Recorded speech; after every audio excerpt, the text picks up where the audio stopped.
I didn't notice the extra floor at first. That's the part people usually misunderstand when I try to explain what happened. It wasn't dramatic. It didn't appear suddenly. There was no alarm, no flickering lights, no sense that something impossible had just occurred. The elevator simply stopped where it wasn't supposed to. I was on the night shift, alone, halfway through a routine that had already started to feel mechanical. Badge clipped on, coffee cooling in the cup holder. My thoughts moving slower than my body. The elevator doors slid open, and for a second, nothing felt wrong. Then my brain caught up. The hallway outside didn't match any floor I knew. Not wrong in a loud way, wrong in a quiet, administrative way. No directory sign, no exit markers, no scuffed carpet or chipped paint, just a long corridor of flat, matte walls under dim, even lighting, like the building had simplified itself. I stayed inside the elevator. I looked up at the indicator. 6. The building only had 5 floors. I pressed close. The doors shut without hesitation. As the gap narrowed, I noticed writing on the wall outside. Not graffiti, not a sign. A message, centered, clean. You're not scheduled for this floor. Then the doors closed completely, and the elevator started moving again. I worked overnight security at a municipal records building on the edge of the city. Not abandoned, not important. The kind of place that holds on to paperwork long after anyone remembers why it exists. During the day, people came and went. At night, the building felt like it reverted to an earlier version of itself. Quieter, less decorative, more honest. My job was simple. Monitor cameras, check doors, log irregularities. On my first night, the supervisor handed me a thin folder and walked me to the security office. "Everything you need is in there," he said. As he turned to leave, he hesitated. "Last page," he added. "Read it once." That was it. No explanation. The last page didn't look official. No logo, no formatting, just a title at the top. Night shift notes, not rules. Notes. Like something written for survival, not compliance. Each line was short, precise, calm. The first one read, "If the elevator opens on a floor that isn't listed on the directory, do not exit. Close the doors and return to the lobby. Not call maintenance, not report the glitch. Return to the lobby," like the building had a reset point. The next line made me pause. After 1:11 a.m., avoid reflective surfaces. Not be careful, avoid, as if recognition itself mattered. Another note, if equipment activates without input, allow it to complete its cycle. Do not interrupt. No examples, no explanation, just trust. Then, if the stairwell smells sweet, change direction immediately. Sweet didn't sound threatening. That made it worse. The final note was underlined. If something appears slightly out of place, look away briefly before checking again. Not leave, not investigate. Just don't stare. I folded the page and slipped it into my pocket. At the time, I assumed these were habits passed down by tired people working too long in a quiet place. Later, I understood. They weren't superstitions, they were corrections. I noticed the time because the room went unusually quiet. No hum from the vents, no faint electrical buzz, just silence. I glanced at the digital clock, 1:11 a.m.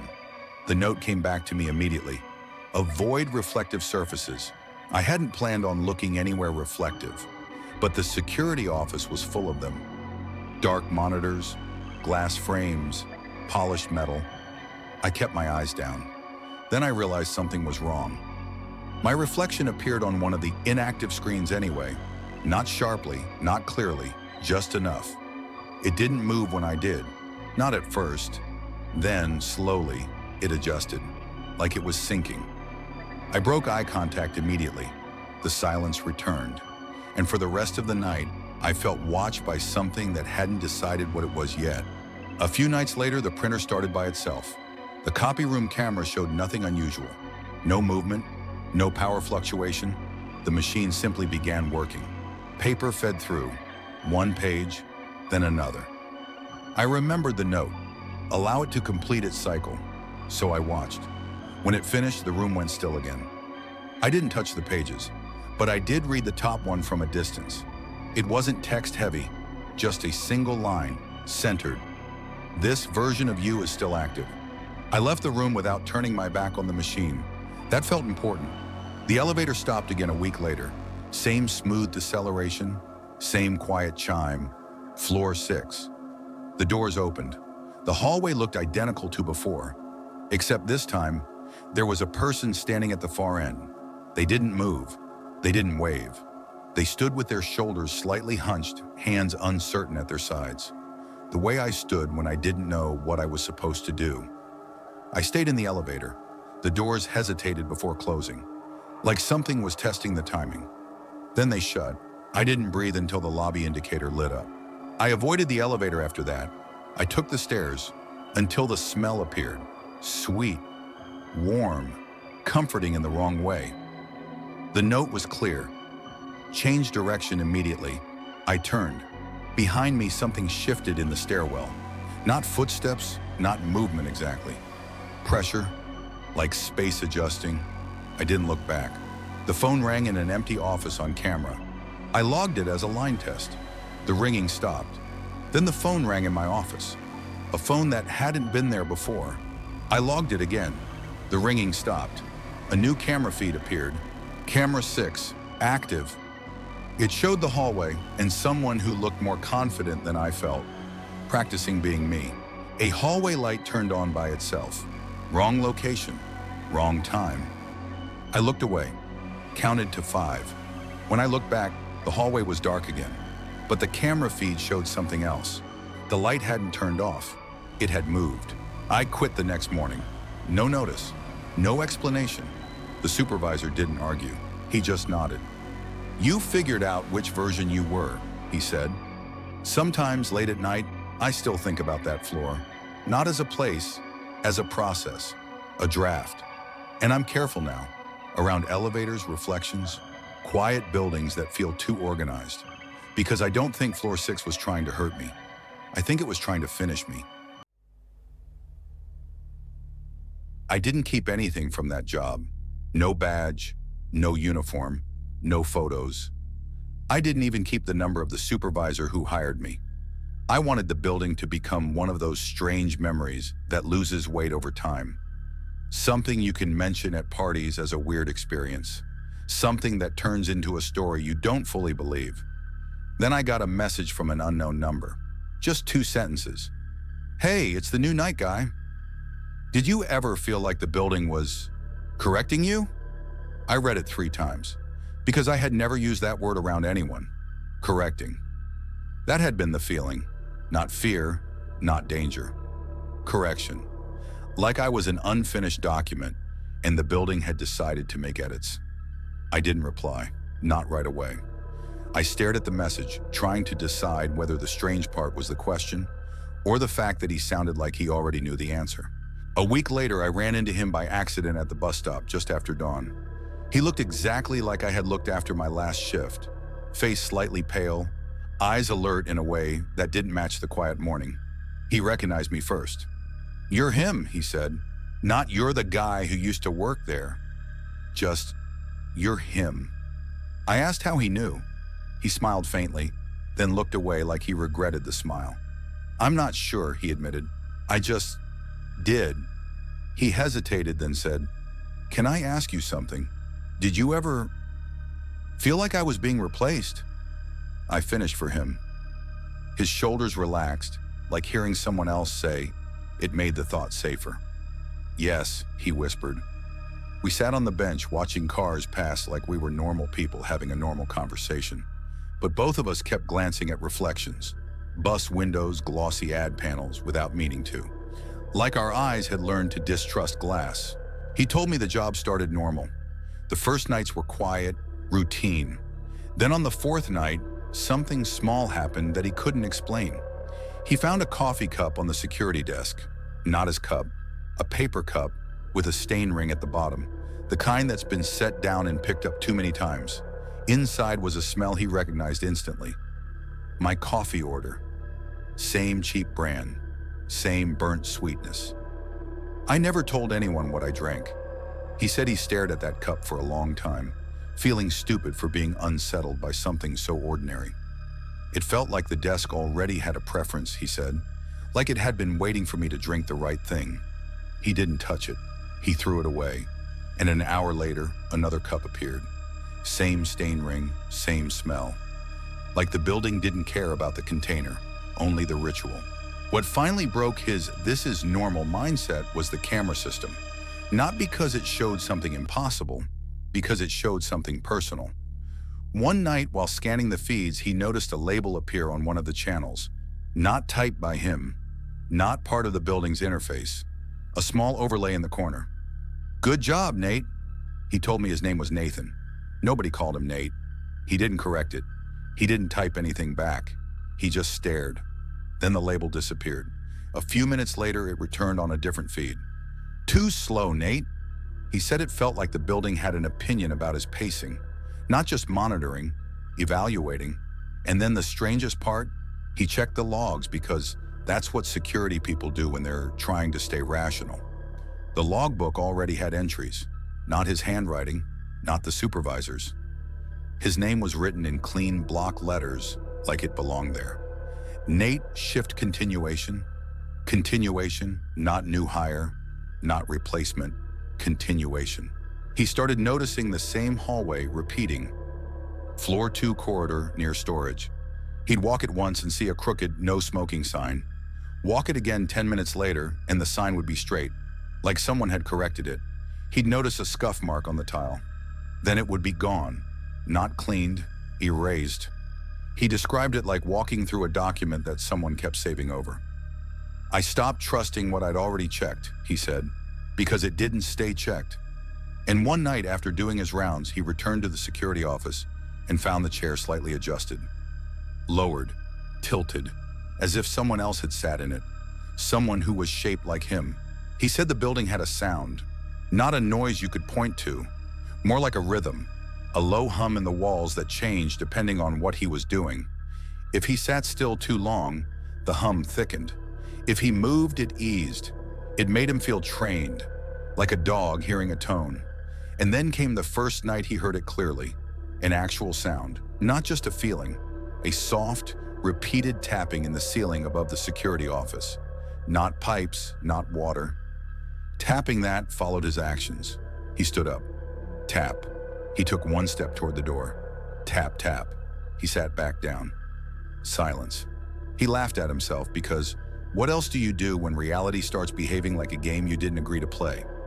And right then, on the desk, he found a sheet of paper he hadn't printed. Plain white, centered text. One sentence. Keep the pace. He didn't show it to anyone. He crumpled it. But he said he could still feel the words in his hands for the rest of the night, like they'd left a residue. This is where his story hooked into mine. He didn't go looking for anything strange. It found him. He was monitoring the feeds when he noticed a figure in a hallway. No alarm, no motion detection. Just a person standing in a place that should have been empty. Casual hoodie, hands unsure, posture familiar. He zoomed in, and his stomach turned because the hoodie wasn't just similar. It was mine. Not the brand, the wear pattern. The subtle light fade on the shoulders. The tiny pull in the cuff where I used to fidget. He stared so hard his eyes watered. Then the figure moved. Not toward the camera. Away. Like it had noticed the attention and didn't want to be seen too directly. But before it left the frame, it did something that felt intentional. It touched the wall with the flat of its hand, like it was checking if the hallway was real, like it was confirming the environment. Then it was gone. Nathan sat in silence, and for the first time he considered something he didn't want to consider, that the building didn't just have odd floors, it had copies. After that night, things got worse in a quiet way. Nathan said he started doing parts of the shift without deciding to. He'd find himself walking a route before he remembered choosing it. He'd catch himself writing in the logbook with phrases that didn't feel like his. Routine check. All clear. Nothing to note. The kind of empty language that makes a night feel controllable. He described one moment that still makes my skin go cold. He said he walked into the break room and opened the cabinet, and his hand went straight to the exact shelf where I used to keep spare sugar packets. He didn't think about it. He just did it. Then he froze, holding a packet, and realized he wasn't learning the building, he was inheriting someone. He texted me that night. That's when I got the message. Nathan told me about the moment that finally made him stop trying to rationalize. It happened near the end of his shift, right before dawn. He was sitting at the desk when all the monitors flickered at once. Not violently, not with sparks, just a clean reset, like someone switching tabs. Then a single camera feed filled the main screen. Not a hallway, not an office, just a blank matte wall under dim light. Centered on that wall was a small, neat line of text, like a title in a document. "Who is working tonight?" Nathan didn't move. He didn't touch the keyboard. He just stared. After a few seconds, another line appeared beneath it. "Nate!" He told me he didn't type it. He didn't even have his hands on the desk. The building answered itself. Then the third line appeared. "And who left?" That one stayed longer. Long enough for him to feel pressure in his throat, like he was about to cry without knowing why. He said his first instinct was to say my name out loud, to respond, to explain, to confess. But he didn't. He sat still. Because something in him, maybe his own instincts, maybe a leftover part of my fear, told him that speaking was a kind of signature, a consent. The screen went black. The monitors returned to normal. And in the quiet after, he heard the faintest sound, like paper sliding into a folder, as if the building had filed his silence as a result. Nathan asked me if he should quit. I wanted to tell him yes. I wanted to tell him to walk away, get his sleep back, forget the building like I had tried to. But I didn't say yes, because there was one thing I hadn't told anyone. Not my friends, not my family, not even myself, if I'm being honest. The night I quit, when the supervisor took my badge, he looked at me with a tired kind of understanding. And he said something I didn't know how to process until Nathan showed up. He said, "Try not to think about the building too much." Like thinking was dangerous, like attention was currency, like the building didn't just copy people. It used being remembered as a way to keep them active. That's why I didn't keep souvenirs. That's why I didn't talk. Because some places don't need you to return physically. They just need you to keep the idea of them alive. Nathan listened quietly when I told him that. Then he nodded once, like he was already past the point where advice could save him. "I think it's already," he started. He didn't finish. He looked down at his hands and his voice got smaller. "I wrote in the logbook last night," he said. "And I don't remember writing it." I asked what it said. He swallowed. Then very softly, like he was afraid the morning air could hear him, he said, "It said, shift continuation approved." I didn't respond. Because what do you say when a building treats a person like a draft? We sat there as the sun rose. Normal light, normal street, normal buses. And for a moment, Nathan looked almost like any tired worker heading home. Almost. Then the bus arrived. The doors opened, he stepped on. And through the glass, just before he turned away, I saw his reflection hesitate, like it was waiting for something to catch up.